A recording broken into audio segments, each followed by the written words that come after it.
Mais avant d'aller vers ça, le notre pays est dans une situation de plus en plus, explosive. Depuis le coup d'État, déclenché, par le précédent chef d'état-major contre, le précédent, président de la République, notre pays, notre patrie va de Carib dans Scylla. Aussi là. C'est-à-dire, d'une situation catastrophique, nous sommes rentrés dans un cataclysme avec les prétendus dirigeants actuellement de l'Algérie. Bon, euh, des informations des plus graves circulent sur le web concernant des atteintes à la vie de personnes, concernant la détention d'Algériens, l'envoi en prison d'Algériens, certains procès sensationnalistes, etc. Bon, je le dis et je le répète, toutes les violences qui sont passées, toutes les violences actuelles et toutes les violences à venir ont pour source le four crématoire qui est la Banque d'Algérie, l'état-major de l'armée, lié à l'incompétence de la présidence de la République, du gouvernement. Donc, pour que les choses soient claires, toutes ces violences ont pour source et cause ce qui se passe au niveau du fer crématoire, la chambre à gaz, qui est la Banque d'Algérie, ce qui se passe dans le capharnaüm de l'état-major de l'armée. Juste après le coup d'État, j'ai dit que l'Algérie va vers une situation catastrophique. Mais jusqu'à maintenant, même si la situation est catastrophique, même s'il y a eu, avec des drames humains, la privation de liberté, la répression, des menaces sur l'intégrité physique de personnes, etc., sont en cours. Là, malgré tout ça, les Algériens arrivent à maintenir l'État debout et chapeau. Chapeau. Février, on commence à réagiter le spectre du retour des manifestations de 2019. Je le dis et je le répète, les manifestations de 2019 sont une catastrophe, un désastre pour l'Algérie. Elles ont été manigancées à partir des États-Unis d'Amérique, relayées par des pays de l'Est, qui ont, ces manifestations ont donné ce qu'elles ont donné en Égypte, en Tunisie, au Soudan, etc. La mesure des dégâts est visible actuellement en Ukraine. L'Ukraine, elle est passée par ce qui est appelé cette connerie de printemps arabe. Ce qui se passe en Ukraine, vous qui suivez l'information, êtes au courant que les États-Unis d'Amérique et les pays de l'OTAN sont en train de s'affronter avec la Fédération de Russie. Et dans tout ça, le pays le plus concerné, qui est l'Ukraine, est absent. Ni le président de l'Ukraine, ni le peuple d'Ukraine, ni l'opposition politique ou l'élite ukrainienne ne sont exprimés. C'est-à-dire, ils savent qu'ils sont la proie, qu'ils sont devenus un enjeu de puissance, de diffusion de puissance, etc. Donc, mes chers compatriotes d'Algérie, pour l'amour de Dieu, évitez les manifestations en février et même après. Évitez-les. Ça, c'est côté prière. Chapeau, chapeau encore pour les officiers subalternes et les soldats de l'armée algérienne qui sont restés relativement calmes. Nous les comprenons, mais nous leur disons chapeau et merci pour la patrie.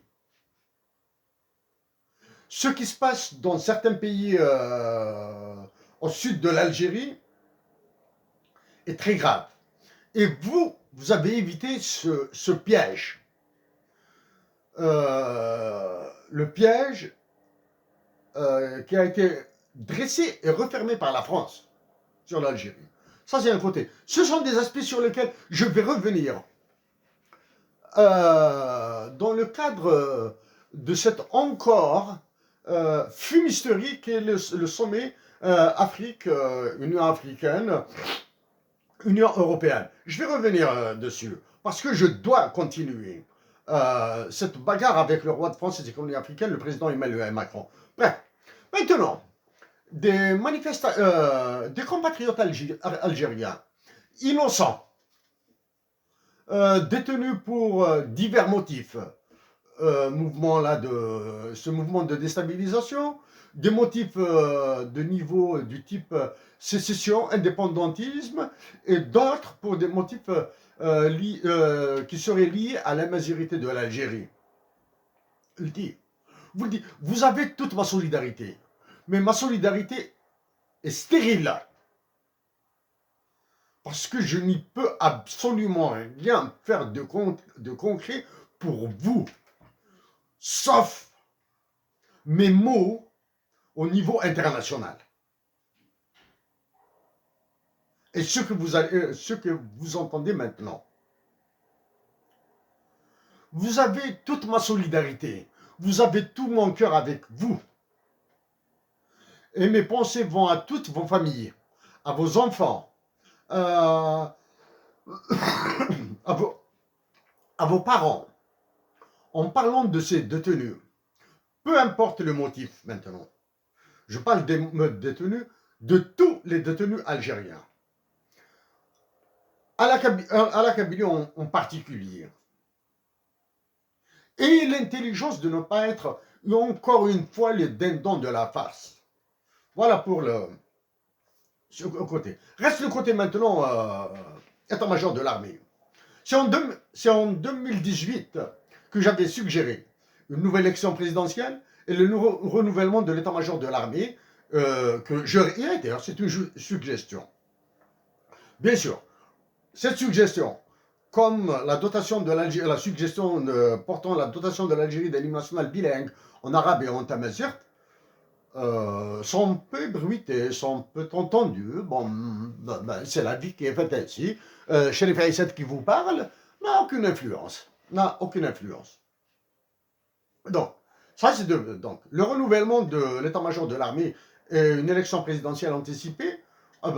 C'est à chaque fois que j'ai la possibilité de le dire, je le dis.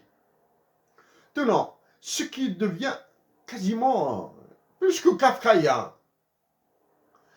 d'une logique incompréhensible, du moins incompréhensible, mais qui est facilement détricotable. Des généraux ont envoyé des généraux en prison. Des généraux sont sortis de prison et ont envoyé d'autres généraux en prison. Donc, la rotation de la détention-libération de généraux est un fait saillant, est un fait aisément vérifiable. Et actuellement, des généraux sur lesquels pèsent des menaces internationales extrêmement lourdes, du type tribunaux pour crimes contre l'humanité, sont au poste de la prise de décision qui engage la patrie Algérie. La patrie Algérie est déjà engagée par les pressions de la France, des autres pays de l'OTAN et de l'ONU par voie téléphonique probablement. Pendant que les pays avancés tels que le Danemark, la Norvège, tels que la France, etc., se retirent du Mali au Niger, les Algériens sont en train d'intervenir là-bas. Et ça, sous les ordres de généraux qui ont été condamnés à de très lourdes peines de prison pour des chefs d'accusation extrêmement graves qui ont été libérés sans grâce ni appel.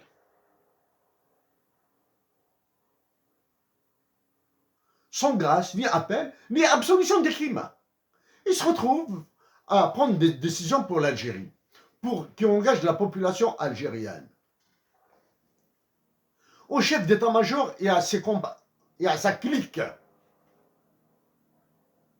il y a de la dignité patriotique. Cheikh Aïssat ne parlera jamais de la dignité privée, des vies privées et des dignités humaines. Il y a la dignité patriotique de partir et tenter de laisser les Algériens patriotes faire l'impossible pour sauver l'Algérie d'un bain de sang et d'une guerre. Et cette dignité patriotique, il n'y a qu'en Algérie, actuellement, et certains pays africains, où des généraux sont associés aux affaires les plus scabreuses, les plus dégueulasses, les plus puantes dans le monde. Au chef d'état-major de l'armée algérienne, il y a toute sa clique, il y a cette dignité patriotique de rentrer chez vous.